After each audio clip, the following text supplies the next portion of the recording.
I'm Orlando Jones, and I just want you to know that the Moana Nui podcast will be starting soon. Stay tuned, yo. I'm Veronica Taylor, and from myself and Ash Ketchum, I just want to say, Moana Nui, I choose you!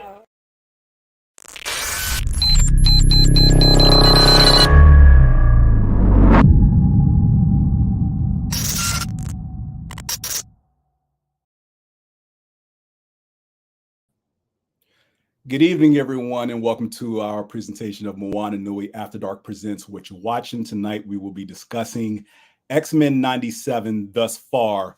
Spoilers for those of you watching, especially if you have not watched the latest episode, episode 7. And with that, I will say, to me, my X-Men.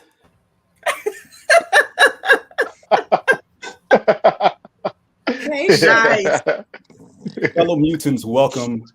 Nice one. To the School of Exceptional Youngsters. I welcome you all here this evening for this discussion of the exploits that we've been going through these past 6 Wednesdays. Excuse me. How are you all feeling this evening? I'm feeling good. Lovely. I feel like fucking humanity up. Right. Magneto was right. Whoa, Mr. Gilmore was right. Styles, I'm patience, please. That is not the way. We should seek a peaceful coexistence. No, with the normal humans. No. Then where did they get you? Right, where did they get you? Look, I'm all chilling with my girlfriend right now. Y'all supposed to be doing better than this. Your girlfriend mealy mouth anyway. She should have stood up for you. I'm just saying. Right. We're supposed to be alien culture. I'm basically trying to conform to their way of doing things. You know, I'm new in a foreign land. When in Rome, do as the Romans do. And how we're supposed to be right.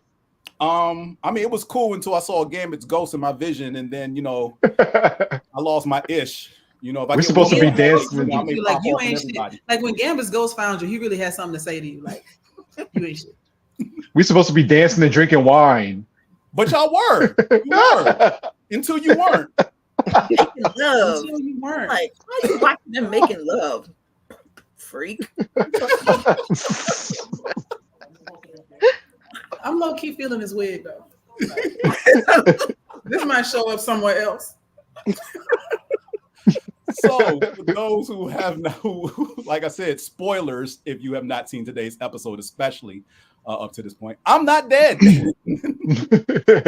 Despite what the show would have you believe, I'm not dead. I am very much alive, chilling. Y'all empire. So let's start with the first 2 episodes, which pretty much set the tone for this ain't your Saturday morning cookie cutter. We just fighting evil mutants, and that's it. Run of the mill X-Men. Like, aside from the fact of trying to convince folks that I'm dead, what are some of the standouts from early on in the series that took you by surprise, caught you off guard, and made your jaw drop? That's, because tonically, I think everyone was a little bit like, I need therapy after that episode. The weather forecast. Of course, the weather. Yeah. That was epic. Yeah, it damn sure was. Yeah, it was. I felt like I had gotten I had been rejuvenated when I saw that. I was like, yes, come on, original outfit. That's what's up. It was great, right? Magneto's speech to the UN. What was that episode? Oh yes. Man. Yeah, we're only doing the first 2 first. Stop jumping ahead. I thought that was the second one. No, that was episode 3. Okay, sorry. My bad. Yeah. It's cool. But no.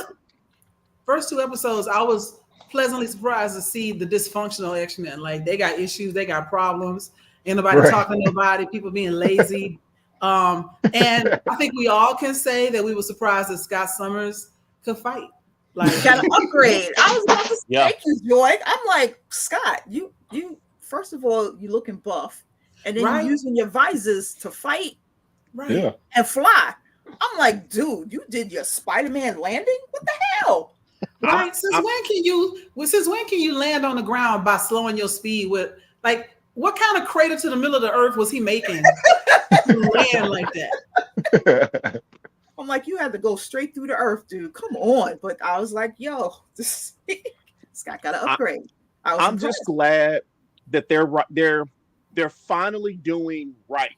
And again, James will tell you, I know Scott Summers fan, but Scott Summers in the comics versus Scott Summers from X-Men when we were kids, two entirely different characters. Mm-hmm. So X-Men 97 to me so far, at least those first 2 episodes, I should say, feels like somebody said, you know what? I'm sorry, Cyclops. Let me do you a solid for how we shitted on you back in the 90s. Because again, in the comics, Scott is a bit of a badass. Recently, not the 80s runs. He had his moments. But overall, you're right. Yeah. Teresa? Wait, can she hear me? Is she frozen? She's frozen. Sorry, yeah. Everybody disappeared for me. Sorry. Oh, it's all right. We got you back now. What struck you as the most interesting, Teresa? Well, boy, do I even remember the first 2 episodes? I think what struck me most, not even about what was going on, but was by the second episode, I was like, okay, this is not for kids. This is for those of us who watched it before. It's basically pick it up. Then we're older. I won't say old. We're older now. We're more mature. Yeah, this show is for us. It's not for kids. Kids can get can understand the visuals, I'm sure, and they can get a story, but the nuance and everything in the storyline is definitely for us. Yeah, I would argue that it was always for us. Like, I think it was geared towards older young adults, which we were in the 90s, because it had like romance themes and action themes and like daddy issue themes and stuff. And now that we are in our 40s and 50s, it's got baby mama themes and dysfunctional family themes and political. It was always political, but it's in your face right now. So I think it grew with us. Absolutely. You all mentioned Cyclops finally getting his just due. Obviously, someone's been playing Marvel vs. Capcom 2 on loop. Because that opening sequence with him just busting up the Friends of Humanity was, we ain't never seen Scott. First of all, I was thinking about the original series. He only hit 2 things in the entire 5 seasons of the original X-Men run. And that was Sinister and Sinister's plane and maybe Juggernaut. But he missed literally everything else because, I always wondered about that. Like, how you miss something you looking at? Like, it's your eye. I've been wondering that myself. I mean, I trained the boy. You think he'd know better, but clearly your training was not good enough, sir. Some of my students fall through the cracks. He was one of them. I mean, it's not like he was teaching hand-to-hand combat, so. I mean, ain't much I can do. I'm in a chair. Fight him on the astral plane. I saw. Well, I gotta wait. I wait for us to get to the episode. Never mind. Right. So apparently, it looks like this run so far from these first 2 episodes, Roberto is going to be filling the role of the annoying Jubilee character from the original run. How do we feel about that? Because Jubilee, look, say what you will about Jubilee from the original run. So far, she seems a little bit more mature. Yeah. But they're using we didn't need Roberto. another Jubilee though. Like, that is fair. I don't think he's going to be annoying for very long because and again, this is jumping ahead since you brought him up. Yes. Based on today's episode, I have a feeling he'll probably be annoying for maybe 2 more episodes while he deals with the shame that his parents are feeling because they have to conceal it because of shareholders and all of that kind of crap. But I have a feeling once he gets over that, he's going to learn and become a badass member of the team. Like I think the one of the episodes, the episode where he and Jubilee were in, and jumping ahead, where he and Jubilee were in the Motendo realm. Yeah. Him actually like cutting loose and doing this thing. I think that was like the start of him. Like I have an awesome gift. Like I need to use it. Yeah. So yeah, I think that was awesome. Because Sunspot in the comics is a force to be reckoned with. Yes, he is. Yes. They did not do him justice in New Mutants. No. They did not do him justice in New Mutants. Matter of fact, no one got done justice in New Mutants except for maybe Wolfsbane. All right. So just the way that they ended, both of them. It's like it pulled you in. It made you want to come and watch the next episode. The first episode ended where I was like, oh shit, Magneto, and he's sexy as hell. Magneto is Daddy Nito, Mac Daddy. Rogue, we know Rogue. We know Rogue. I mean, look, I could finally touch somebody. I've been trying to get touched since the 80s. Look, let a girl have some fun, sugar. Really? Gambit's over there. Gambit's right there. Gambit ain't nowhere right now. Oh, too soon. Oh, that's so messed up. All right, so let's get ahead to Magneto showing up and taking over the squad, and then having to face the consequences. So we're around episode 3-ish at the UN, since we already brought that up, and everything from that into episode 2 through episode 3, him basically coming around, not so much acknowledging Charles's dream, but I won't say acknowledging instead of accepting, because he is kind of reluctantly still trying to do good work in the name of Charles Xavier. Yeah. And only that. Question. He did a lot of things in episodes 3 and 4 on, I want to honor the memory of my fallen brother. Blah, blah, blah. That he is alive.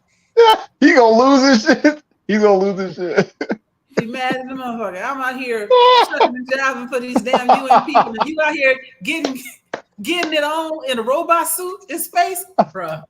No, wait. I mean, look, I got legs now. I can walk.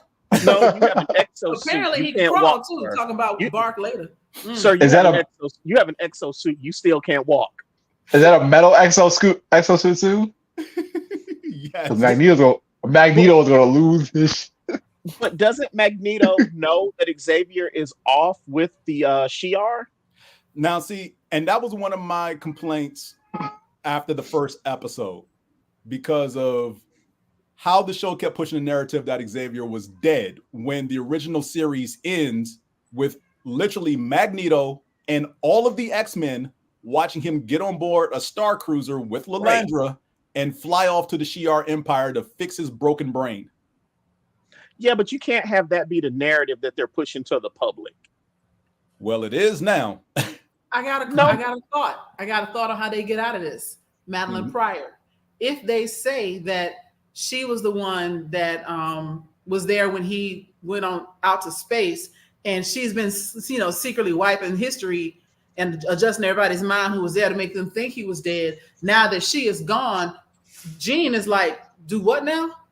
And it could be that, now they could say, oh, we've been freed from whatever little mind game Madeline Pryor was playing. And guess what? He's alive. We remember. It's a soap opera level possibility, but it's possible. Yeah. There's definitely some shenanigans with the memories of basically the entire world, because again, that's the narrative thus far. But not the entire world, because only the X-Men saw him leave. Everybody else thought he was dead. Right. That's the thing. The entire world believes he's dead. And yeah, but it's not a memory thing. It's a surprise. Surprise. Right? Surprise.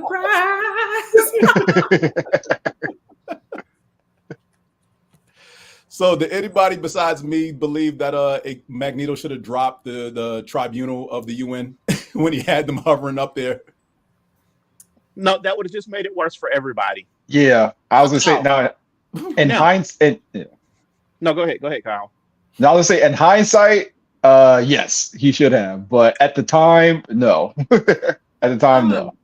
I have to say I don't agree. I mean, from an emotional standpoint, yeah, but from a political and tactical strategical standpoint, it wouldn't have mattered whether it was now, before or after Genosha. Dropping the UN people wouldn't have helped because they were the only ones willing to listen and to give immediate coverage to that trial and to talk to him, give him that platform. If he dropped them, he's all the kind of murderer that everybody said he was. You can't bite the hand that is, choking you less. Because they still, what I liked about this most recent episode is them getting into the whole now is not the right time to rebel type of thing that they tell Black people a whole lot. Like they even quoted Martin Luther King in this last episode.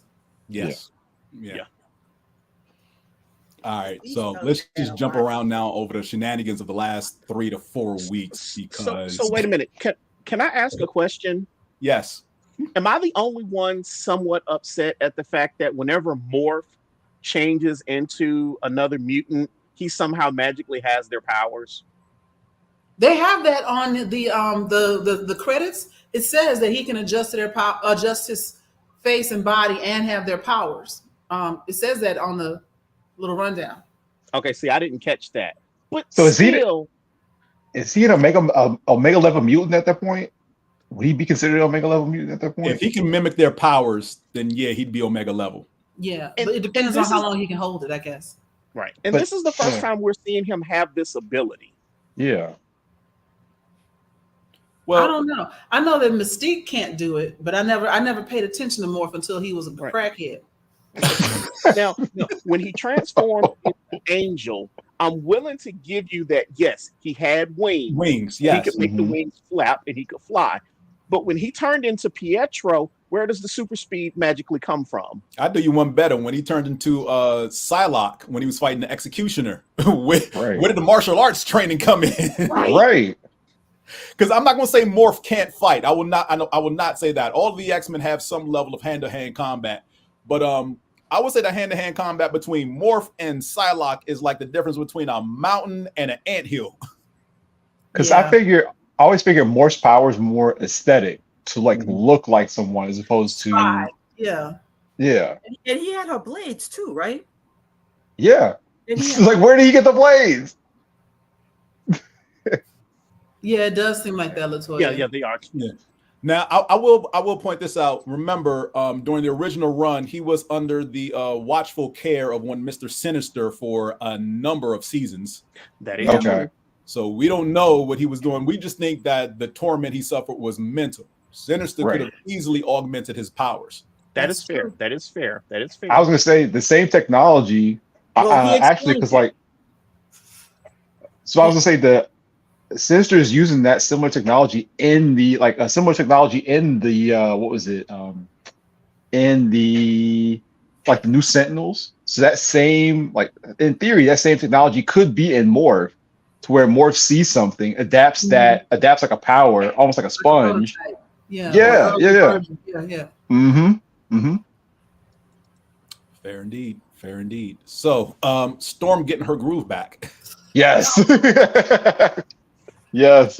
That was awesome. I love that episode. I love the self-reflection, the growth, the conquering your fears, and then just that flying. I love how she needed to save her man, but took off for a joyride real quick. Like, I got my powers. Let me go play in the clouds real quick. I'll be back, baby. You be all right. I'll be back. That and she magically got her bundles back. So I was just like, yes. She did. Yeah. She had a mohawk, didn't she, when she went there? She did. She had a mohawk when she went in that cave. Then they dabbled in her claustrophobia for like, touched on her claustrophobia for all of 3 seconds, and then actually full blown head to head. Right. The magic of rice water. I mean, hey, she got her Sailor Moon transformation on. Yeah, she right? did.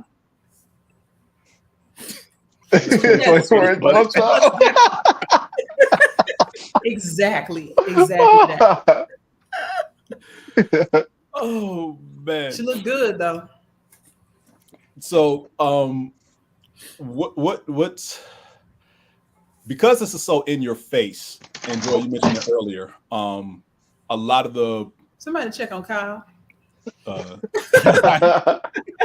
That was my cat. He's got the zoomies, and yeah, he is on one tonight. Does your cat have a red lantern ring? Should we be worried? My cat does not have a red lantern ring. We just got him last week. Yeah, that I know of. Okay, so your cat is Daxstar. Got it.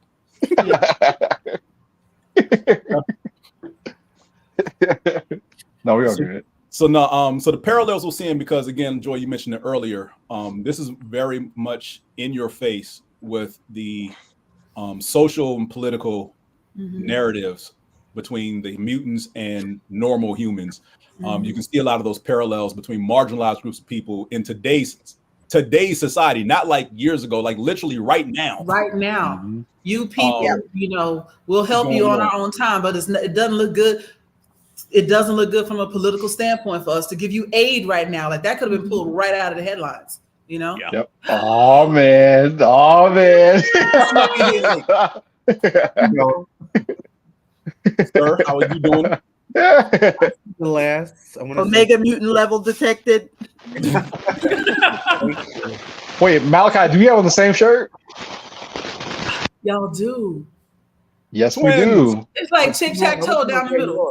Well, mine's is no, it's not. But I love the looks. This is quite festive. What you got on? What you got on? Who was that? Teresa, what you got on?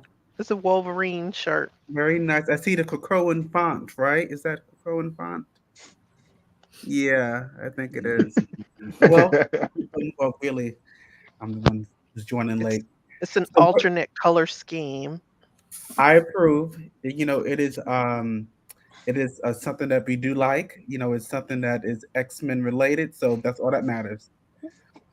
So I spent the last 10 minutes trying to get into the chat because I recently got a new laptop and this is my first time using the camera. So my apologies for being late. You're here. That's all that matters. Yeah, we were just talking about your girl, so you came in at the right time. It happened. So get me up to speed. Do we love it or do we love the show?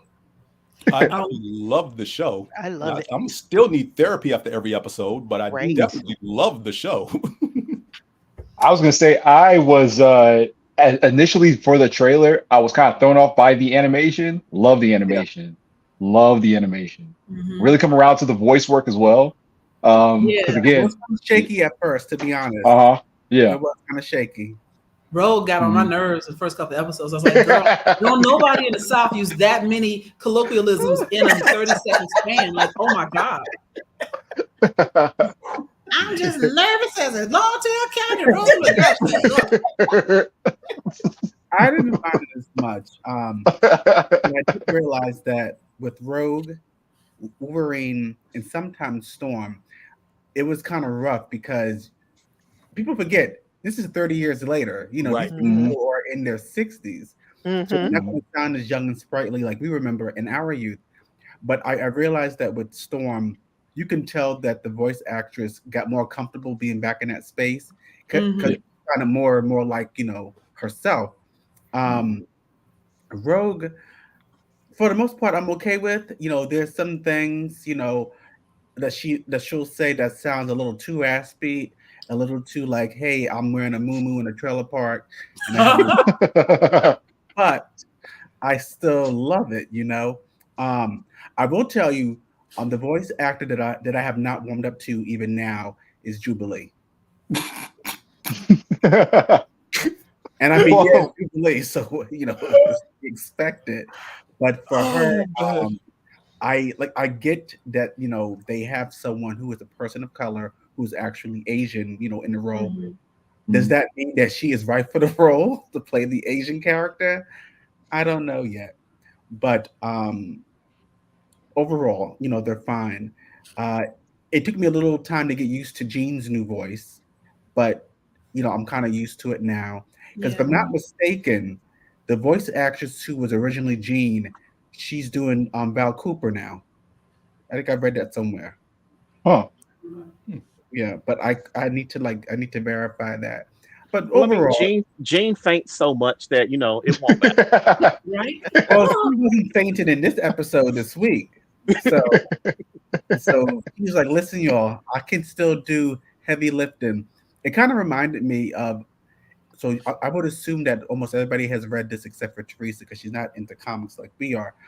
But circa May of 2001, we'll say June, when they first did the E is for extinction storyline, when Jean and Beast, they're assigned to go to Genosha, during the after the genocide. And one of my favorite quotes, even now, she says, I make up for having unnaturally thin wrists for a really extremely buff mind. I was like, that's different, but it's than doing the books. But so we are spoiling, right? Yes. Yeah. All the way up to today's episode, please. Okay, so I'm not gonna say any more about Genosha until we get to episode 5. So we're practically there. We were just talking about Okay. Storm and Magneto up until this point. Okay. What did you guys think about that one survivor, in the Genosian app, when we're doing like the cleanup and recovery? I think. Do you think it was staged? What, Emma? Yeah. Emma being a survivor? I hadn't even thought about it that way. That's really interesting. So what I did find perplexing when we did watch last week's episode, 2 weeks ago, when it showed Sebastian Shaw, his body. Now, as a mutant who can absorb kinetic energy, right? And it strengthens his body, it gives him physical strength. You would think with all that debris falling on him, he would have, I don't know, absorbed it, and it would have at least had him stable until, the paramedics arrived. So seeing him there was kind of weird. So here's why I don't necessarily think that that's weird. Okay, I'm listening. I don't know if this is where they're going, but I have a feeling Nimrod is the big baddie that we're going to be fighting against. And if it's Nimrod, he already knows how to nullify all the mutants' powers. Because based on the new Sentinels that we see and all of this future tech, to me, it really feels like Nimrod is behind all of this. Especially with Cable talking about how shitty the future can potentially get. Because in one of the more recent storylines, remember, Nimrod is trying to wipe all mutants out. Even now, as of yesterday in the comic books. And I'm a little behind. I got to get caught up. But no, I really think this season, or I don't know if it's this season's or this arc or however they're putting it all together. I think it's Nimrod. And to me, if it's Nimrod, it makes perfect sense that he would know how to kill Sebastian. That's a good point. Fair, and that's true. Because my thing is, even though we are discussing spoilers, there's spoilers for the TV show and there's like legit spoilers. Actually, if it's already happened, it's already happened. So Master Mold and Bastion, they merge in the comic books to become? Yes. Okay. So Bastion is pretty much Nimrod. And I read a theory that when they did the episode One Man's Worth, which is one of the best ones ever, when Bishop, he needs help from Storm and Wolverine when they're married in that alternate reality. So remember when they fought Nimrod and he was attacking them in 1959 or whatever, and then they destroyed him. So there's a theory going on now that he stayed, a part of him remained in that year, 1959. And, the government officials started working with it. And, then they really started, what was the first one? Operation Wide Awake? Was that in the 80s with Freedom Force? Matt, come on. I know you know this. Remember, it was the first real government, I think it may have been Freedom Force. Yeah, because they were involved with Project Wide Awake, and I think it included Henry Gyrick, and this is probably in the mid to late 80s. I did see, and then God, forgive me if I'm jumping over the place. When they said OZT, was I that the only one who squealed? Because I squeal a lot. Be quiet, Joy. OZT went over my head. I'm going to admit that. Yeah, I didn't know what it was.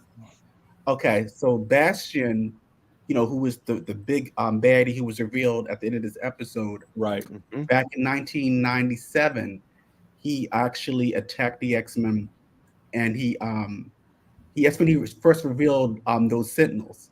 So the X-Men was split up. So there was Storm, Wolverine, Cyclops, Jean, and Cannonball. They were imprisoned elsewhere, and the other team, Bishop, Gambit, Rogue, Joseph, and Beast, and they had Trish Tilby.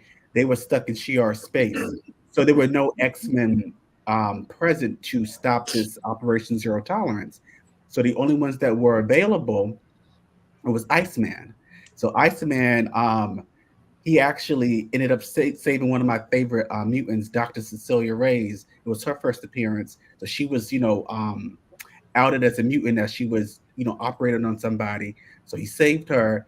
And in my other favorite mutant, Marrow from the Morlocks, he saved her as well. So after they dealt with Bastion in Operation Zero Tolerance, the X-Men reunited in their gutted mansion, and that's when they pretty much did a new roster. Marrow and Maggot stayed, but OZT refers to that. It's when they had the government funding and the government okay to wipe out mutants. And if you look at it, they're doing it again with the current fall of the House of X, rise of the powers of 10, with Orcus using Nimrod, who is pretty much Bastion. So it's the same themes that are being played with, that are being updated, for the times. I should, and I know it's slightly off topic, but it's still about the X-Men. How much you all know how much I love the whole Krakoan era. I loved how it was the glow up for the X-Men and mutants in general. But they're doing such a shitty job of closing this era. Mac, did you read today's Rise of Powers of 10? No, I'm a little behind. Okay, so I'm not gonna say what happened. No. Go ahead. Don't worry about it. If you need to spoil it, go ahead. I want to still try to be discreet. Xavier, he is the ultimate fuckboy. He is just yes. I'm right here. He's worse as Charles Xavier than he ever was as Onslaught, and that's saying a lot. Yeah. So last week, and this is all to for the bigger picture, but I mean he killed off some of his students. This week he was given Orcus the okay to eliminate some humans in exchange for mutant lives, and I'm like, the Xavier I knew would never do that. But it goes back to when Magneto died 2 years ago. He begged Storm. He said, "Watch Charles," because he's so dead set on proving that he's a good man, and he said we must be careful of men who say they're good men. And I always thought that part was very chilling, because Xavier, he still thinks in his heart, as they said, the no place of his heart, that he's still a hero, but. You are condemning humanity, the same humanity that you've been wanting to sit at the table since 1963, but now you're having them, what is it? He's coming up space stations and, shooting people in the head. And, I was like, Magneto was right. Like Kyle says, Magneto was right. But that's the thing about being feeling justified, is you can always feel justified. And if we look at all the villains, especially in Marvel, we know they do a really good job with having villains that have a point, like Magneto, like Killmonger, like Thanos. If you started the X-Men, if you jumped into the X-Men universe in the middle, as he's already turned, so to speak, he's a fucking villain who thinks he's justified, and he can tell you why. No, this is right, because, it reminds me of that What If episode where Thanos kept trying to convince people he wasn't doing genocide. And everybody kept saying, I don't know, bro, that sounds like genocide. He's like, look, half the population, it's a good thing. That's where he is with that. And it also reminds me of the line from the second Batman movie, the only three that I acknowledge, where was it? Harvey Dent was like, if you stay a hero long enough, you find yourself becoming the villain or whatever it was. You turn into the very thing you hate, and that is what he is becoming. You know? Yeah, I totally agree. Like, I'm looking at this, and I'm like you're really like going through it, and it's kind of like because again, with me being so pro Krakoa and Araco, it doesn't make me excited for the next phase. And they have what I'm told amazing creative teams. Like you have Gail Simone, she has Uncanny X-Men, she has Rogue, Gambit, Nightcrawler, Wolverine on her team. They're going to be in Louisiana, so that sounds fun, right? Yeah. Mm-hmm. We have his name Jed McKay. He has Cyclops with a team in Alaska. So you have Cyclops, you have a cloned beast. Don't let me start it. Then you have who else is in it? Oya, but now she's called Temper. There's another problem for me. And then who else? Psylocke, but the Asian version. Who else is in it? I was gonna say something real racist. No.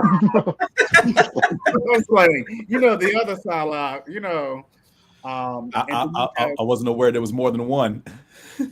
Okay, so James, are you a fan of the comics, or are you more so with the TV shows, movies, etc.? I know some of the big events of the comic run, up until about early 2000s. Then it pretty much gets crazy. So were you aware that Psylocke, the one that we knew, her mind was twitched. Okay. Yes. Okay, so now they're back in their original bodies. So you have Elizabeth Braddock as Captain Britain. Okay. And you have what's her name? Kaiwanen? I can't even say her name. Yeah, the thief who switched bodies. Yeah, it's back in there. Okay. So she's on Cyclops' team, and then you have the exceptional X-Men team, which is brand new. Kitty Pryde, she wants to leave the life behind for the 40th time, and because she's like, girl, choose. And she's back in Chicago, and so there she becomes a barista, and she is going to be training like the New Mutants, alongside Emma Frost. Now, what was cool about that creative team is they have a Black woman writing the book. Like, this is the first time they've ever had a Black woman writing a core X-Men book. My thing is, I'm like, girl, so out of all the mutants you could have chosen to lead this team of brand new mutants, you're going to choose racist Kitty Pryde, who's been known for saying the N-word since 1985? Okay. So again, I'm not excited. Then of course they announced, the additional titles. So of course they're going to have, they're doing NYX, with the street level mutants. And I'm like, okay. And they're doing Phoenix. She's going to have her own book where she's going to be in the cosmos, which sounds exciting, right? And then of course they're doing a Storm solo series. Now, I am nervous as hell because I don't know if you guys saw on Twitter when they show like the preliminary artwork, and they gave her like the old mohawk, and she had on that Ross Dress for Less business suit on. Yeah. I was like, not my Roro.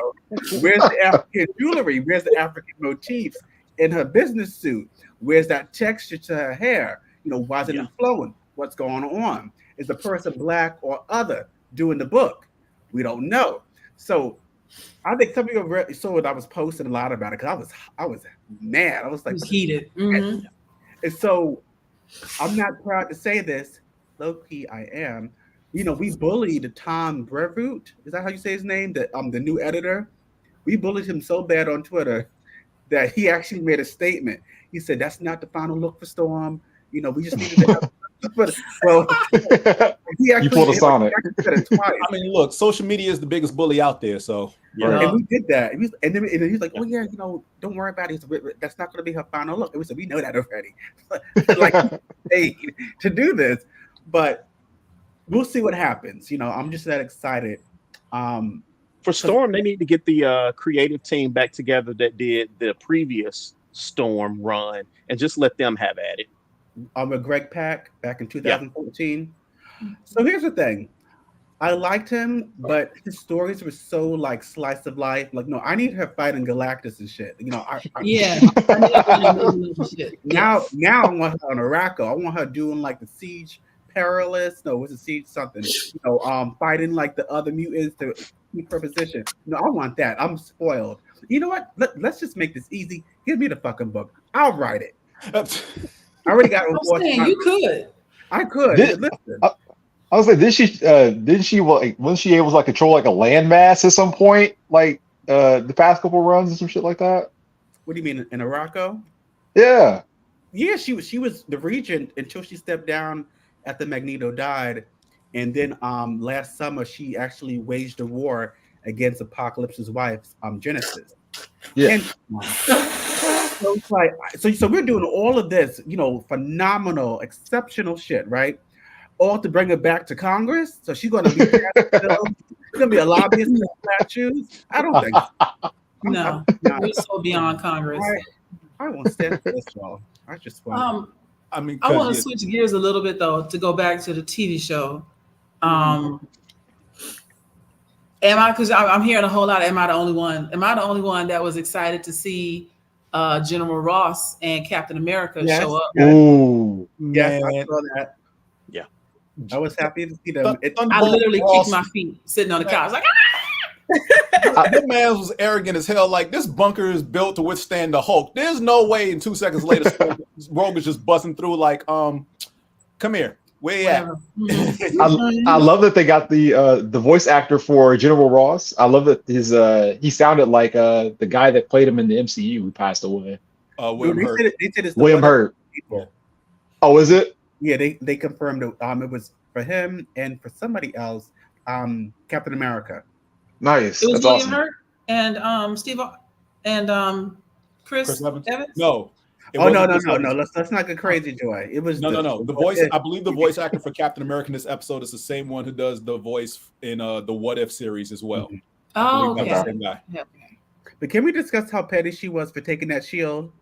Right. I wasn't petty. She threw it. No, she didn't take it. Hold up, Malachi. She threw it. She didn't take it. She threw it. That was justified because he's basically like, all right, let's go. And he's like, well, I represent the American government. I can't just be seen busting into Mexico City wearing the stars and stripes. It's like, so you want to stand by and do nothing? Well, I mean, my hands are tied. Well, since your hands are tied, you don't need this damn frisbee. That's right. And she was right.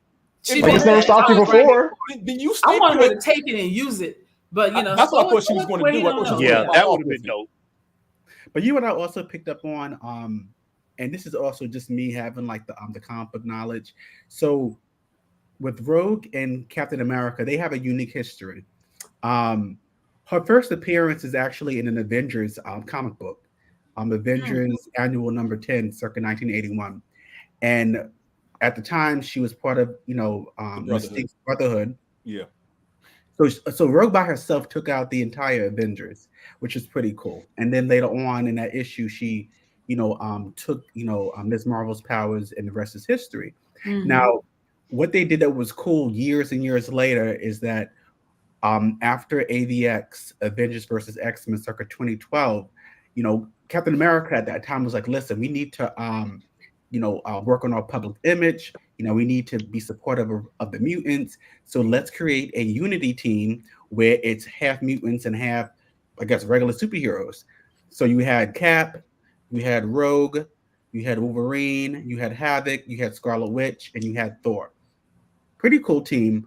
There was great tension between Rogue and Scarlet Witch because Scarlet Witch had the powered mutants at that point. And don't forget, at that time, Scarlet Witch was still the daughter of Magneto and was, bumping uglies with Magneto prior to that. So, you had all of that going on. So they had that run for a bit. Rogue became an exceptional Avenger, which was pretty cool. And then last summer, they did a new volume of Uncanny Avengers where she reprised her role.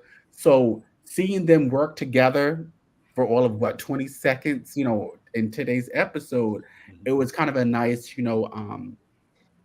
I guess it wasn't intentional, but with me, it was kind of like it was nice context or whatever. But I enjoyed it. And I like her because she's always like ribbing Captain America in the comic books too, because she's Southern trash. So yeah, and he's Mr. Goody Two Shoes. So yeah, so, you got that, the white boy from Brooklyn, but gentrified Brooklyn before it was gentrified. So right.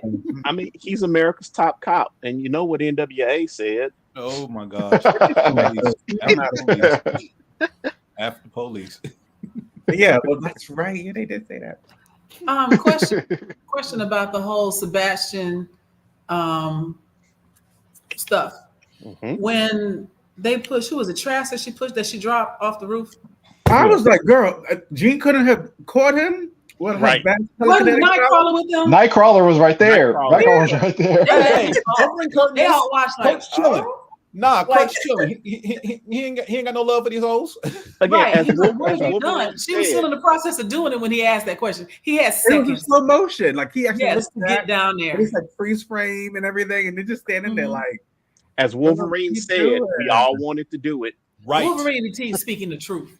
But my question about that, when he turned around and was all zombified or whatever, wasn't the circuitry on his face, wasn't that the same virus that their baby had? Okay, so tell me, because I don't know how all that comes together.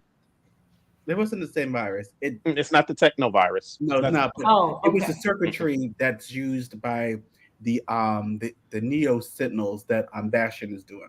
Yeah, because the techno-organic virus, that alone is its own decades-long storyline. Yeah. That's too long to talk about now. We don't need to go there. That's Cable, Apocalypse, Sinister, going from 86 to now. So but that was just making his body strong so that it can be. But you realize he was already dead at that point because you heard his body hit the ground. And then they did the zombie trope of turning his whole head around on his body. But I think his death is what activated. Yes. Yeah. Yes. Mm-hmm. Yes. The programming inside him that he didn't know was there. Right. It was a trap. It's always a trap. It's always a damn trap. When is it not?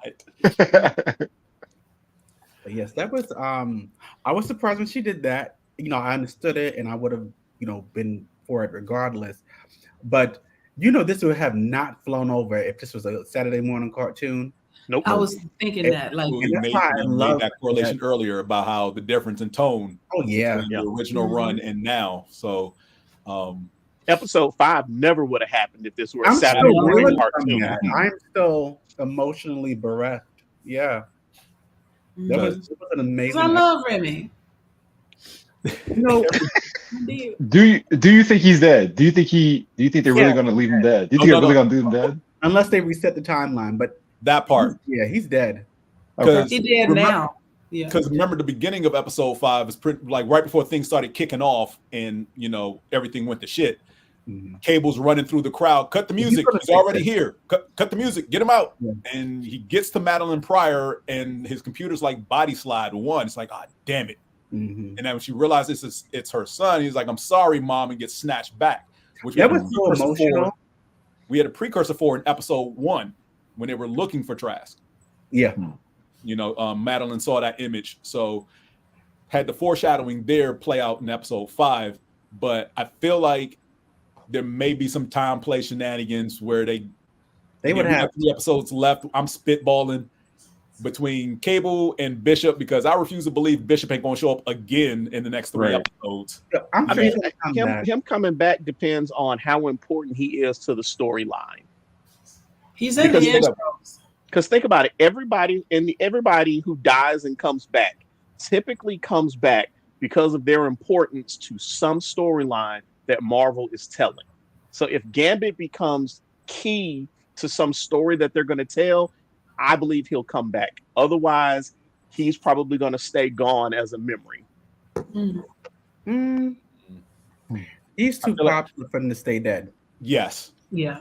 I feel like somebody comes back and they get Nimrod earlier before Genosha pops off. Now, if it was Jubilee who was killed, I mean, All right. That girl's been annoying me since 1989. You know, Right? I mean, she's But better yeah, now, though. She had Better her isn't Motina good. blow up. Better I mean, isn't good. I love Jubilee. Like, let me just put it. I love her, but I love the others so much more. I put it that way. Gambit makes too much money. Yeah, people love Gambit. Hell yeah. I didn't realize he was that popular. Yes, he is. Gambit is hella popular. Yeah. Okay. Which is why I hurt everybody when he was killed. Yeah. Especially in this crop top. That's how they dress there. It's giving K-pop vibes with that crop top. Oh my gosh. I love a good crop top, y'all. Little abs glistening. Oh my goodness. But you know, I saw recently that the voice actor for Gambit, he was at a con and he actually had that same exact crop top, and they have a picture of him wearing it. Nice. Yeah. Nice. I said, bless your little heart, you little Cajun. You know who we haven't talked about is Forge. I thought we was purposely not talking about him. Oh, my bad. You know what? We can discuss Forge. So as a character, you know, I do appreciate him. I do like him. Absolutely. However, y'all, I still do not forgive him for breaking Storm's heart back in 1992 when he rescinded the marriage proposal just to bump uglies with Mystique in the next issue. So for that alone, I'm Wait, did he know he was smashing Mystique? Yeah, because she was okay. Just making sure. I gotta ask. He got in the blue booty for real. Yeah. Like, yes, he knew what he was doing. That freaking Smurf. But yeah, so he devastated her, you know, when he took back the marriage proposal, and they didn't talk for a year, and then they started dating again. And then in '96, when she had her mini series, she dumped him, you know, do a video call, the other version of webcam back then, so she could start flirting with Cable for the next 4 years off and on. But I will always love the life death storyline. You know, I love that they were able to do as much as they could in just 30 minutes. Now, granted, how I would have done it, because you know, with all things Storm, you know, I'm always going to have like, you know, like the red marker or whatever. She should have had her powers by the end of this season. Like I wouldn't have done it this soon, considering in the books she didn't have her powers for literally 5 years, and it was so much character development and growth for her in that time period. Now with Forge, right, wasn't she fighting with Scott? No, and she won. She beat Scott for leadership of the X-Men. She beat his ass. She even took on the Avengers, because there was a scene where She-Hulk snatched Storm up as she was wearing this beautiful white duster. She had on like the little dangling earrings and the mohawk. Anyway, She-Hulk grabbed her up, and you see like the look of just like, I'm so unbothered because I'm still going to end up kicking your ass even though I don't have any powers. So you have all of that going on. Storm, for her to lead the X-Men and the Morlocks at the same time without any powers, that's a testament to the strength of that character. So and I like the fact that, you know, it was a lot of soul searching. You don't have to be quiet. I'm sorry. There was a lot of soul searching, and I think I would have liked to have seen that just a bit more. And I know you guys saw what I was posting on Facebook. She did not have to share those episodes with those other characters. Yeah. Give her own full episode. Nobody cares about Jubilee. Nobody.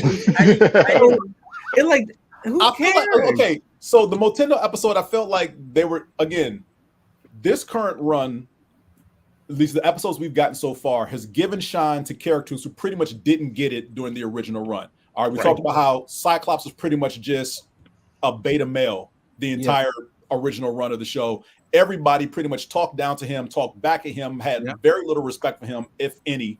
Just you know. And now pretty much there's they cleared that up in the first episode where you see Remy and Rogue backtalk when they come back from the mission, like, where were you two? You guys are utterly useless, and they backtalk whatever, but there's still a level of respect because like they get off their one-liners and then they back down somewhat. So I feel like except for Wolverine. Well, Wolverine is never backing down from anybody. I mean, he lives to cause chaos and troubles with people who annoy him, and Scott is always going to annoy him. He gonna ever be a hater on Scott. Exactly. But they're not having sex together. The comic books. But I feel like, and I get it, Jubilee's not everyone's favorite character. Perfectly understandable. Yeah, she was annoying as hell for the original run, all 5 seasons. She barely did. She finally took down a Sentinel in like the next to last episode on her own. And I feel like that Motendo episode was pretty much doing her justice because she's not this bad in the comics. All right. Yeah, she's a child. She's maturing. She's growing up through the comic runs, but she's not the annoying hanger-on little kid who just happens to be there because, you know, they want to mother now. She's a single mother of a vampire. She's not a vampire. She was the vampire briefly. The baby was too. Was it? Wait, wasn't the baby a drag? Was the baby a dragon? He was briefly when they're doing Excalibur. Yeah. Oh God. Okay, that's maybe that's what it is. So I say all that to say is that everybody who pretty much was either underutilized the first time, is getting their just due this time. I mean, we can go back to when Storm comes in where they're going after Trask and you know bring the forecast. And she's basically using lightning and turning the glass, the sand floor to glass as she's walking along. Hurricane winds striking down everything within sight. Like we would have never got that in the original. We never got the full extent of Storm's powers in the original run. Yeah, that's true. You know, so these episodes thus far is like, you know, they're apologizing for what we got the first time around. Don't get me wrong, the first time around wasn't totally bad, but it's all we had at that point until we got other versions of it. We were so grateful. I think the issue is honestly, because you know, every episode that's come out, I've thoroughly enjoyed. Yeah. And I just think that as a whole, we probably could have used an additional 2 or 3 episodes anyway. Because it's only 10 episodes that are being released for this season. Yes. So, and then you have to keep in mind that, okay, this is, you know, a show that we're going to do a revival for. And, you know, we want to get everything right. We want it to be exciting. Yes. But they have to keep in mind that this show literally ended in 1997. Like, we've had pandemics. We've had people who should have been president. You know, so we had all of that going on since then. And Murder Hornets. Yeah, yes, we did have that for a bit. You know, we had monkeypox and all that lovely stuff. So I would have been okay with, you know what? Here's an additional 2 or 3 episodes. So you don't have to do like Motendo / Life Death Part 1. Jubilee, we had what? Like about 20 minutes of Jubilee eating chili fries with Sunspot, you know, doing video game shit. And then we have literally 11 minutes, because I counted, of Storm drinking at the bar with Forge. I want to see more of that. You know, when did she start wearing that leather? You know, why? You know, I wanted, that's me just being like, you know, a fanatic, but I wish that even with her last week's episode, which was enjoyable, Deathbird being her trifling self on Milky Way ghetto, even though she's humping 2 black men from the Milky Way ghetto, Bishop back in 1997, and he had a baby in the alternate future, but that's another story. And then recently, Sunspot, they were bumping uglies, but you know, the Milky Way's ghetto, right? Anyway, it was slumming all the time. Yeah, I mean, but it's, you know, and that actually can, if you look at it, it goes back to even with slavery times. You know, you had, you know, the Mandingo. So I mean, there's so many different point of views that you could have applied to it. But back to Storm. So Life Death Part 2, you guys, everybody knows on this page that I was insanely happy, deliriously angelic, happy with this shit. But why did we have to share it with Professor X? Because he's going to come back at some point. Yeah. Why? And you need to show him. Again, because he's. I mean, that's the other episode that we could have. They could have made it 11 or 12 episodes. They could have made it 15. Thank you. Yeah.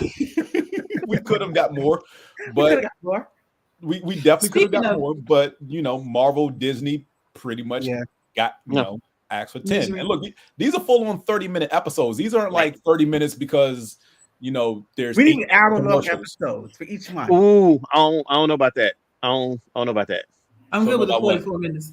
But that also brings me to another question: is all of this was written by someone who's no longer here. So, well, he was the showrunner. He wasn't necessarily a writer. Thank you. No, he was the writer. He was a writer. He was a writer. Yeah. I thought it was just a showrunner. Because again, the first 2 seasons are already written. Obviously, he's credited as he's credited as a writer on the show. Okay. Like it shows up in the credits. And he starts sharing the writing duties as of last week's episode. But so about him. I still want to know what he did, because you can't just tell me because he likes posing with the shirt off. Half of America likes posing with the shirt off. I don't see the problem. So here's the thing. From what I saw, and based on what I saw 2 years ago on Twitter, he was just very aggressive, and he liked to stay in the comment section battling people, which was annoying and also unprofessional, right? Because you're still representing the brand. So he had an OnlyFans, and I don't know if it was like the free edition or the other one. Okay, fine, but again, keep in mind that you're working for Disney. Yeah. And everybody sees something, right? Yeah. With that said, you have to be careful what you do online, right? Mm-hmm. So you shouldn't be able to go on his page, on his Twitter, and click on his likes, and you see what he be liking. I'm gonna leave it at that. Oh wow. Okay. So you have that going on, and I'm sure that contract with Marvel coming from Disney has some morality clauses in it about things that you do and whatnot. Yeah, and that's something that I always kept on the forefront of my mind, when they discussed them, because to me, just based on what I saw, with my own 4 eyes, he just a bit full of himself, very narcissistic, right? So I don't know if you guys noticed it, but a couple weeks ago, I had did a post, and I was like, if Polaris doesn't emerge from the Genoshan ruins saying "Daddy, oh Daddy," I want to scream. So I made that my tweet on Twitter, and so somebody, because it started going viral, so someone randomly tagged Bo on that tweet. He didn't respond, but recently, someone was talking about the Storm transformation. How they said, how was she able to change her clothes? That makes no sense. And I'm like, y'all, you did not see her do that in the first X-Men episode back in 1992. This isn't new. She's been doing this because she's, charging the unstable molecules in the costume, and it's also Black Girl Magic. So the person who did this tweet last week, he said, I'm wondering, like the feathers from the adversary, did she use that to make her costume? So Bo responded to him. It was like, ding, ding, right? It was like, okay, that makes sense. She's wearing, the flesh of her adversary, yada, yada, yada. That's cool. So, so back to what I said about the Polaris post. I said, if he responds, I want to say, well, but I had a Shanae, response or like a reaction. So he didn't respond to my original post. So when he responded and liked, my comment on Storm's costume, I actually was able to say, Bo, well, and I had Shanae, and he liked it. But it was kind of like, okay, you was also gone after you got fired. You disappeared for a whole month, and you didn't emerge again until after episode 5. And so I'm noticing that even on Twitter, people were saying, I don't care what he did, I want him back. It's like, no, if they're not discussing it, he did something bad. It's something bad. That a week before the show premiere, like, I don't know what happened. But someone else also said something that I hadn't even realized that could also play a part. Even with him being an asshole or what have you, this is not new in entertainment, right? You think about the Harvey Weinsteins and all these other people who were known to be complete and utter trash, but they still retain their positions, right? So someone also said, guys, keep in mind, he's also a gay black man in this predominantly white, setting. White straight Christian world, yeah. So if he does come across as difficult or hard to work with, it kind of makes you wonder, like, are you pushing back at everything he said just because you don't like him because he's black and gay? So, and I know that can't always be like, you can always pull that card. Yeah, right. But it makes you wonder, because I mean, if he didn't write these episodes of this show, it wouldn't be as impactful. He's bringing the context of how it is being black and gay in this disgusting country, and he's using that to write people who are marginalized and oppressed, and it's coming across so authentically. Like go ahead, Joe. I can say I immediately caught that. It hit you right in the face when Sunspot came out to his mother and she was like, "Oh, we've been doing this. Now let's keep it quiet." Right. Shareholders can't see you in all of this. So that very much felt to me like people who say they love their child, but then tell them, "But can you not in public?" Hello, that was me. That was with my family. So, I felt the truth in what he was saying. Those episodes. Even with the Madeline Pryor scene with Cable. So when she recognizes her child, that he's an old man at this point. He is a war-hardened, soldier. And it took her only like a second to look into his eyes. It's like, oh, this is my baby. And she's like, you made it. So for me, that got me emotional. Cause I was like, oh, but this is like, because having lost my mom, was like, can you imagine like you being separated, with space and time, but then we had that moment where you guys are reunited, and it's kind of like, you're fine. She could die happy now, and which I'm sure she did. No, because that's the last time we see her, right? So if you haven't seen Madeline Pryor since, and here's we don't know that he's dead. We don't. Nobody know dead. So in the comic books, when she was killed by Jean in 1989's Inferno crossover, for years Madeline was an astral ghost, a ghost in the astral plane, until she got her own body in the early 2000s. But so she could just be there on the astral plane. You did feel a lot of really energy, people's final moments that were just there, even though they were dead. So I mean, she could also be out there with the Watcher, because we saw him in that last episode watching and not doing a goddamn thing. But he didn't. He's supposed to just bear witness to these great tragedies. So I just love all of these like inroads they're making to bring the Marvel universe into X-Men and vice versa. Like they're setting it up really nice. Yeah, that's why I say when I saw the Watcher in that one episode, I was like, this may not be 616, but it is definitely the MCU. Yes. Yeah, I think Feige has said it's part of the sacred universe, sacred timeline. Yeah. So yeah. So again about the Genosian survivors. So when they brought out Emma Frost, which is also correlates with her survival in the comic books. So I was looking at Twitter about 2 hours ago. People, they had the most delicious memes that I love to harvest and post on my wall. So someone said, "Problems is great for that, right? Isn't it?" Yes. So they had this one tweet where they said, "How is it that Emma has been, trapped under this rubble for a couple days, but she was able to apply her lipstick perfectly?" And I was like, I said, that is quite hard. I said, she was really like a flesh tone, it was freshly applied. And they said her nails are probably done too. I was like, I'm gonna post that soon. Oh, damn.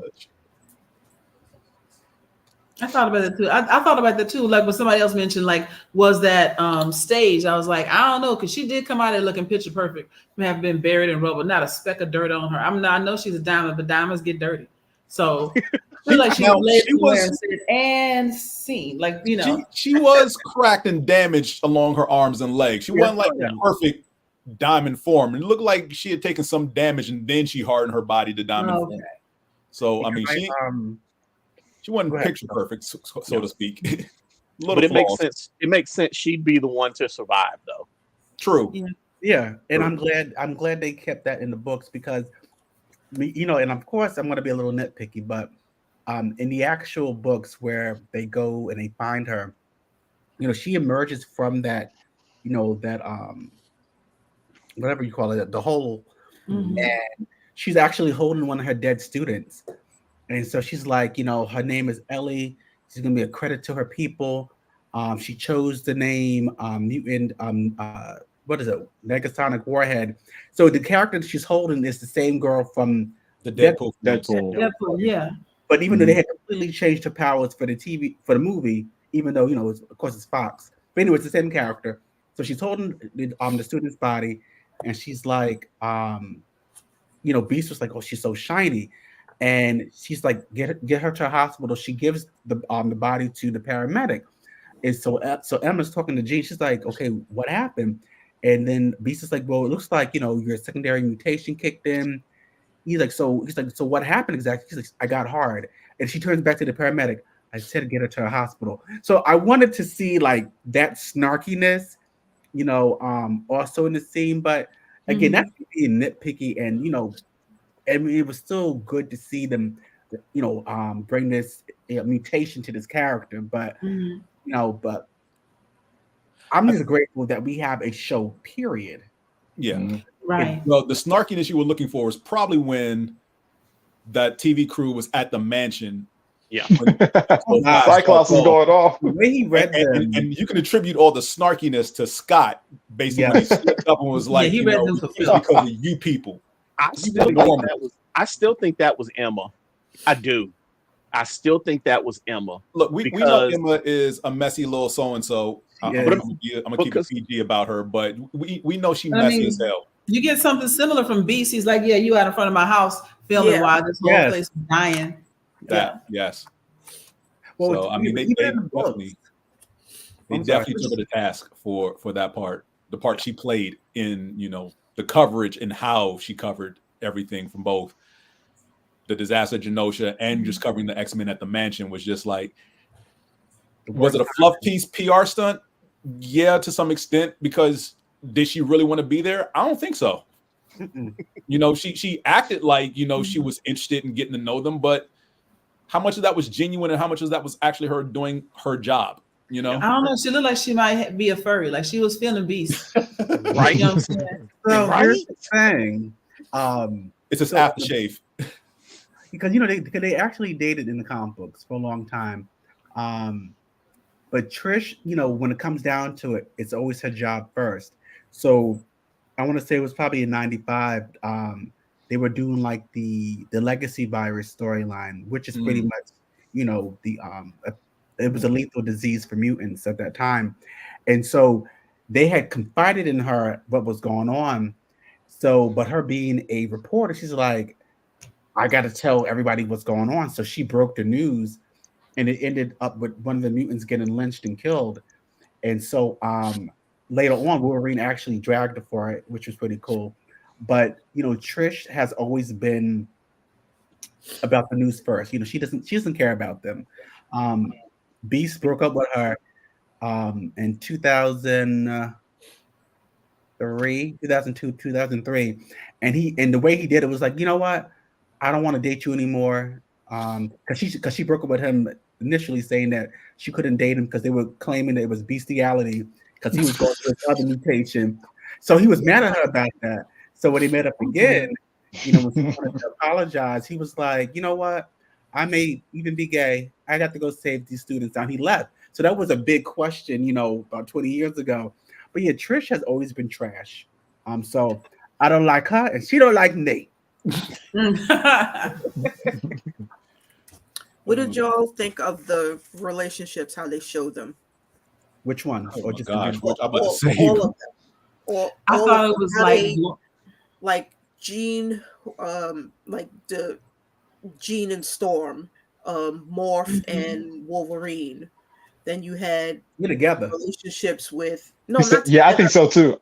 No, I think Morph and Wolverine are together. Yeah, but not together. I'm just talking about the closeness, the friendship, the bonds that they presented between various pairings. That's a better word. The bonds. Yeah. I like it. I think it's true to the comic books.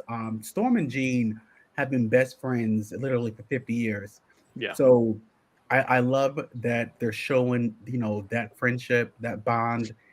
They actually showed a piece, one of the final Krakoan, pieces of artwork, and it shows everybody walking into one of the gateways, and they're actually holding hands. So I love like the end of Korra.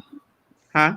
Krakoa? I'm sorry. It reminded me of the end of Korra, last Avatar, Legend of Korra, when they hold hands, and walk off into the sunset. You know what? Maybe that's okay. Maybe he got his inspiration from that, because I haven't finished that particular show yet. But spoiler. No, it's okay. I haven't watched it yet. I'm good. But no, that's a friendship that pretty much needed to be shown between Jean and Storm, because you would never know that they were close in any way, shape, or form in the original run. I don't think they shared more than 5 minutes in a scene at the same time in the original run. You never even hear her call her Aurora in the first run. Right. She didn't do it either. Anything, the friendship was that they highlighted between any of the women characters in the original run was Rogue and Storm. Jean was just kind of also there, but over that thing. I mean, she was usually passed out, so she didn't get a lot of words. I mean, hell, think about how that first episode went when they went and found Jubilee. It was Rogue and Storm out on the shopping spree. Right. That's true. So, I mean, but yeah, they never even hinted at their friendship in that original run. So, James, I have to say this quickly. It just clicked to me why you have on a bow tie and a blazer. I love it. Sorry. By any means necessary. I mean, see, his subtitle says Lilandra's boy toy. I said, okay, I'm glad oh, there we go. I love it. And she's trash too, because she was beating him last week. That's what I said. Wipe out, I'm gonna just, wipe out your mind, forget about your children. He's like, but we saved the universe because of your crazy ass brother.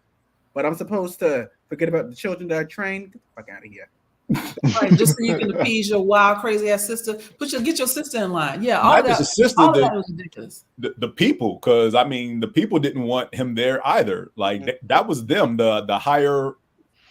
I guess. Why did she do that anyway? Why he couldn't just be her side piece? My thing is, how much power does a royal family have if there's an additional your advisors have as much pull and sway to be like, we don't trust this marriage, you got to do something to make us happy. Like what, like are you queen or are you not? Like it's one of the it's not halfway. You either are or you aren't. That's how it is with all royalty right now. Look at what the shit in real life was going on in the UK. I mean, the other option was Lilandra could have fought her for it. Like, she'd have been like, you ain't touching my man. All right, let's fight. Lilandra don't think she could take her in a fight. That's why she let her put up with that. Lilandra ain't shit. You can't. She probably can. She can't fight Warbird. No. But and also speaking about that, I really wanted to see what else was going to happen when Charles took everybody to the astral plane and was like, all right, it's time to go to school because you bitches have forgotten just what is supposed to happen. Right. Somebody said he was living his Michelle Pfeiffer fantasy from Dangerous Minds. Dangerous Minds. Yes. He was living his Dangerous Minds fantasy. Because he was. How do I reach these kids? So did you Remember, guys raise your hand when you talk? Right? We had the apple in her mouth. I was like, you know what? That was a little too close to a ball gag. I mean, she did tell him he could bark later. I don't know what they be getting up to in there, but it's now I'm gonna do a meme about Deathbird with the apple in her mouth. Thanks. I mean, there's already one of her running through the streets talking about the ghetto. Yeah. But Nene Leak's face with the Deathbird. Woo, the ghetto. Yeah. Okay. Nobody talked about Scott and Madeline having this mental sex capade. Oh, I mean. So, is that count as cheating? Yes. Well, that's cheating. Hold on. That's cheating because then you had Dean come in saying, "Excuse me." I didn't know that it wasn't Jean going on. I didn't know that it wasn't Jean until Jean showed up. That was because right. Madeline was like, "Tell me about him, Scott. Tell me about your son." Why wouldn't she know? They left at the same time. So that was purposely misleading, though, because I did the same thing.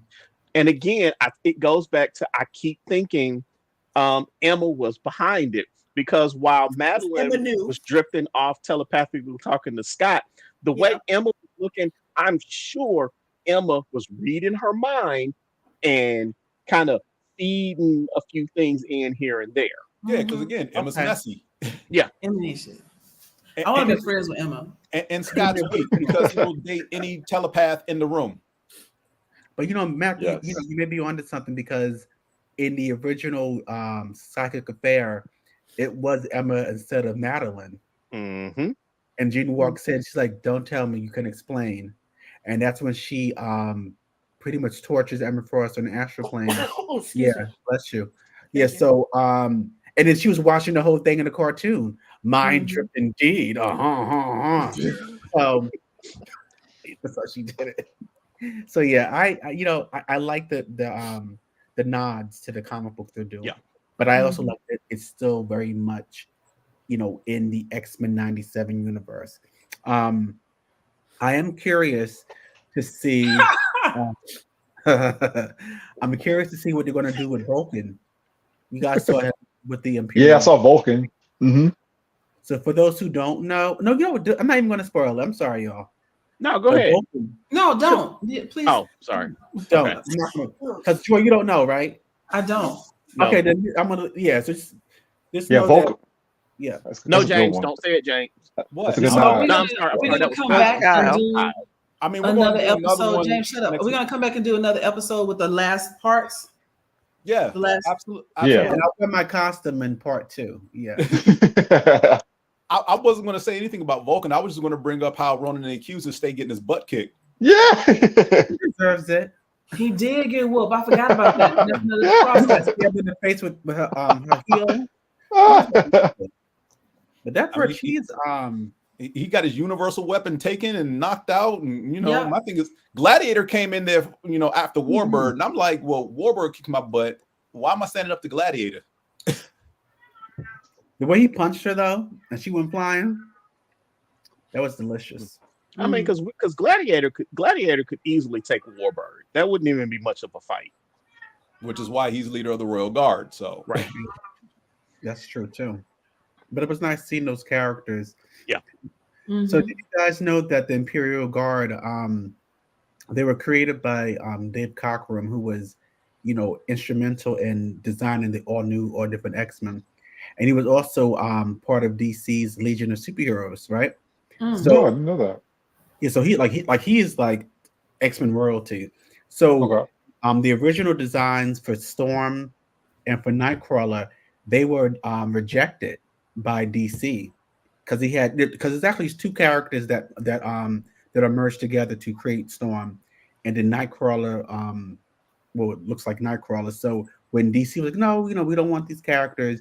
And when he was hired to work on Giant Size X-Men #1 circa 1975, he used those designs and okay, that's we'll keep them. So that's pretty dope. Nice. Yeah, so that's why a lot of his Imperial Guard characters, they were supposed to be in Legion of Superheroes because that was a massive book that had so many characters in it. So I was gonna say that Deathbird's security team, almost the helmets almost reminded me of Orion from the New Gods. Yeah. Yeah, I wouldn't like design of them. Yeah. Because Jack Kirby, he did go on to work for DC for a bit. So there's that. Yeah. I'm gonna go ahead and break out. This has been great. Can't wait to see the next part. But this costume itches. Itches for 90 minutes. And I know that thing is real hot too. She's had a fan going. She's had a fan going. You gotta lift it up a little, bruh. But y'all, it's been real. This has been great. I would love to chop it up about all this again, and I'll see y'all next time. Absolutely, Joy. Peace. Bye, Joy. All right, so Favorites. Let's wrap this up because we are getting close on time. Favorite standout moment so far. Ooh, I'll go last. I mean, I'll each call my name first. I'll say Rogue and Gambit's last stand against the Sentinels in Genosha. That was really good animation, really good teamwork, like excellent teamwork with both of them, even though it ended with Gambit's death. I thought that in that scene where he like he exploded that entire Sentinel, like Master Mold Sentinel, was amazing. So yeah, that was probably my favorite scene thus far in the series. That was top tier, easily. Definitely. Teresa? I guess I should have said don't call my name first or second.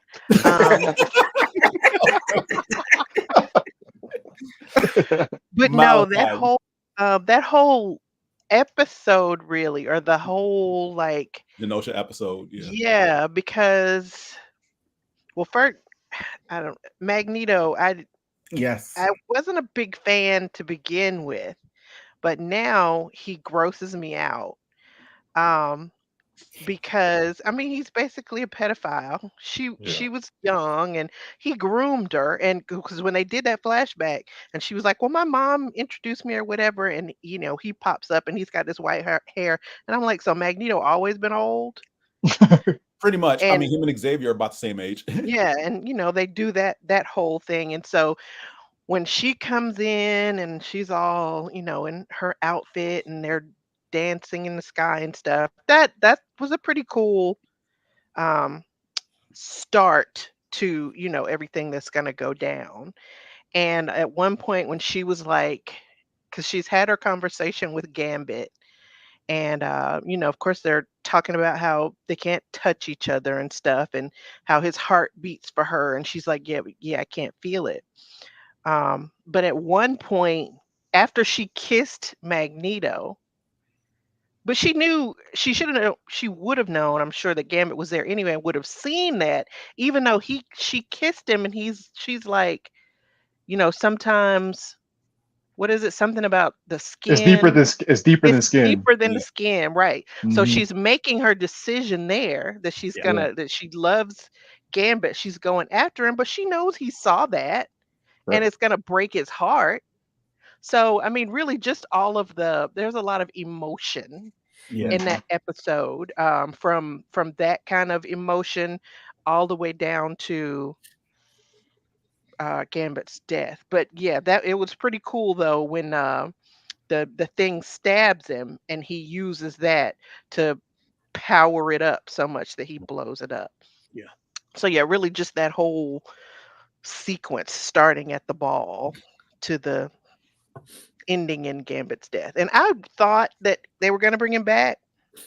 I thought there would be a different timeline or something, until they had his funeral. And then I was kind of like, well, maybe they're not, but who knows? And look, when you got Cable and Bishop, coming back, I expect time jumping shenanigans over the next 3 weeks in some sort. Malachi, what you got? I want to go last. He did say that. Yeah. I okay. Simone. All the Storms.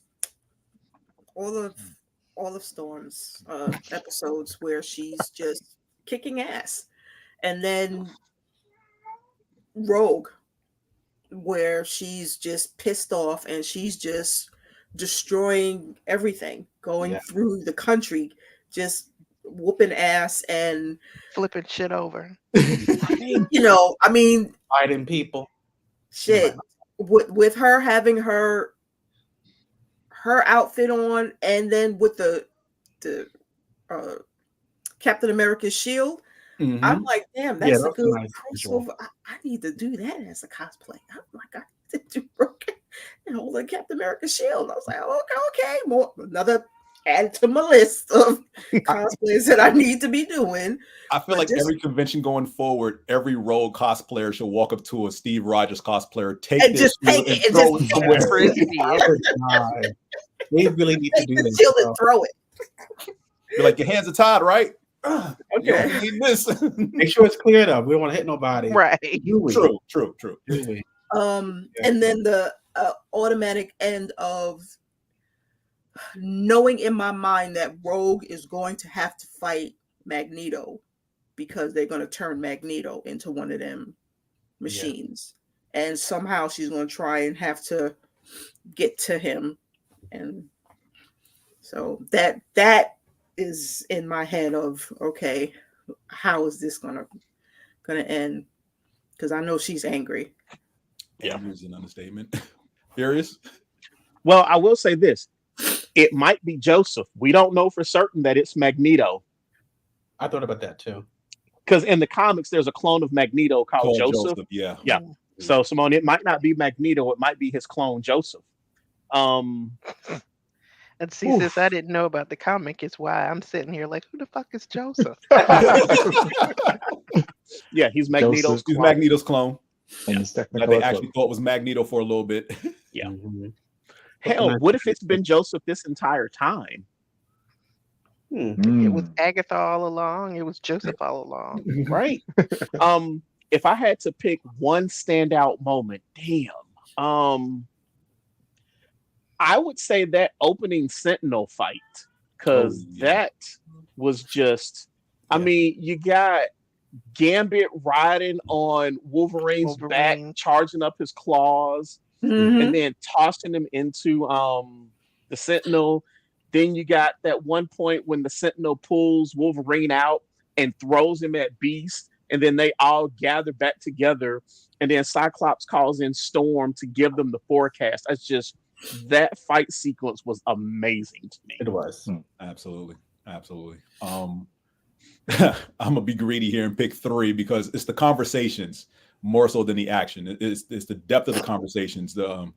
The one between Trish and Cyclops, the interview where he finally pops off because he's had enough.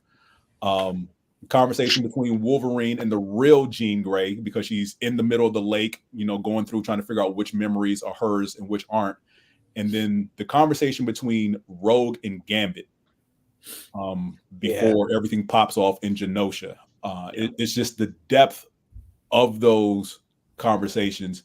The latter two more so dealing with what we feel, what we remember, and how we perceive love.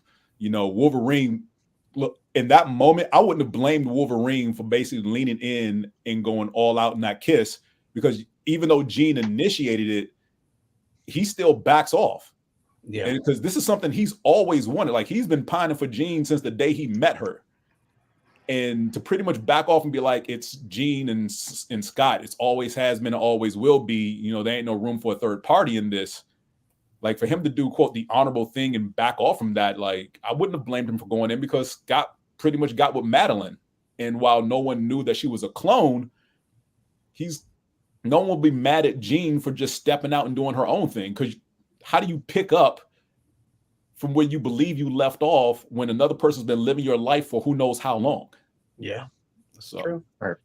And then with Gambit and Rogue, just how they define love between themselves and each other. And like Teresa said later on, where she kisses Magneto and realizes that it's more than just the skin, based on what Gambit had told her earlier. So, like, for me, it's those 3 conversations that pretty much like stand out more than anything else in the entire series. And lastly, Malachi. So my favorite, let me stop. So, there have been a lot of epic scenes that, had me sit up straighter or start screaming or start doing cartwheels. Because I love the X-Men that much. I've been a fan now for the last 30 plus years, and I've been reading the books since 1996, almost nonstop. So this is definitely a visual treat. I'm here for it. But most importantly, I'm here for Storm. So it was a very emotional episode last week. We've all been in a state of mind where we felt like we were less than or unworthy or just not deserving of good things in life.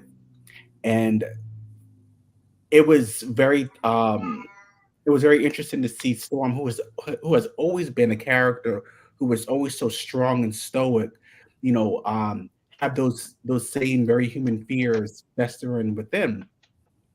And when I watched that episode, and she was, being taunted by the adversary as she's dealing with her claustrophobia, you felt yourself getting pulled in. And when she reached that critical moment when she was like, you know what, I am done with this shit. I am done being chased by my fears. And then when she woke up, that was such a transcendent moment. And not only did she wake up, she showed out. And that scene where she just reclaims her power, and because up until that point, we didn't even know that she was still, keeping a lid on things, even amongst the X-Men. She was still shrinking herself to be a part of, this team when she was always more. So when she, said, you know what, I'm just going to let go and trust in myself. And she skyrocketed, and you see like the storm gathering from space, and then, when they showed the feathers coalesced into her new costume, which is a nice throwback to the original look. I just thought it was so therapeutic. And for me personally, it was a rough week, when I was inside, my head, and I was feeling all those things that I just, said earlier. But to see her push through, it got me to push through. And then, you see her start having fun. So she comes back down to earth. And then, there's a part where she, before she does a sonic boom, where she does a little pose. And it's like, yes, that's what I'm talking about. And then she's, scaring the horses and everything. And if you guys listen closely, like, as they're playing her epic theme song, she's actually like laughing to herself.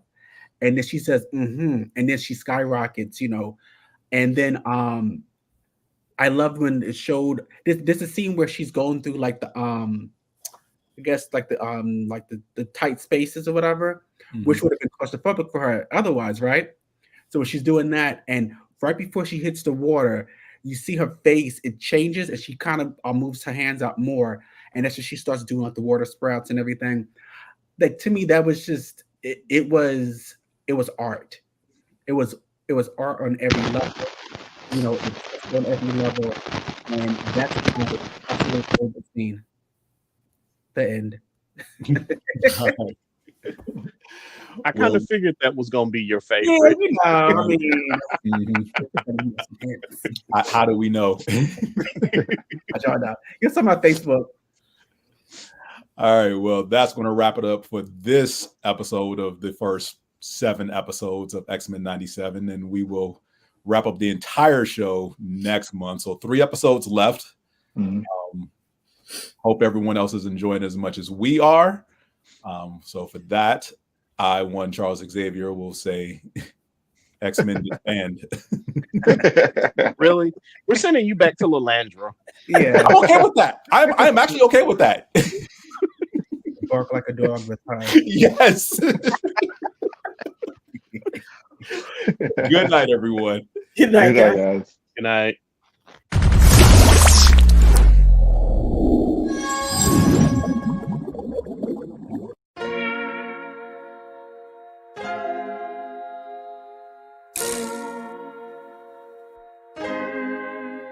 So many stories left to tell, even if we have to ourselves. Can't keep history on the shelf, if we won't tell it, we will. If this the land of the free, was a freedom then, when they annexed Hawaii and called it Cedar Lands, without any type of payment and no signing off, called themselves the Republic in 1894.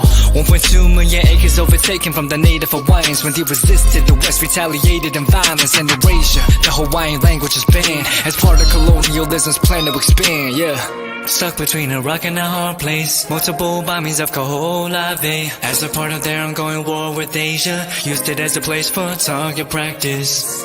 No consent or compensation, colonizers call for annexation. No work out for all the locals, school will never let you know. So many stories left to tell, even if we have to ourselves. Can keep history on the shelf. If we won't tell it, we will. Too many stories left to tell, even if we have to ourselves. Can keep history on the shelf. If we won't tell it, we will. We will. So if you put Hawaii into perspective, well, Black and Asian history is interconnected. Considering the fight with the Pacific, then of course versus Asia, they was treated as a middleman for war, but didn't let the Western colorism run its course, cause dark skin was a sign of dignity to core. The land was taken in the name of capitalism, when prior to it was an actual kingdom. Clap back at the system. Stuck between a rock and a hard place, multiple bombings of Kaho'olawe. As a part of their ongoing war with Asia, used it as a place for target practice. No consent or compensation, colonizers call for annexation. No work out for all the locals, school will never let you know. So many stories left to tell, even if we have to ourselves. Can keep history on the shelf. If we won't tell it, we will. Too many stories left to tell, even if we have to ourselves. Can keep history on the shelf. If we won't tell it, we will. So many stories left to tell, even if we have to ourselves. Can keep history on the shelf. If we won't tell it, we will. Too many stories left to tell, even if we have to ourselves. Can keep history on the shelf. If we won't tell it, we will. We will.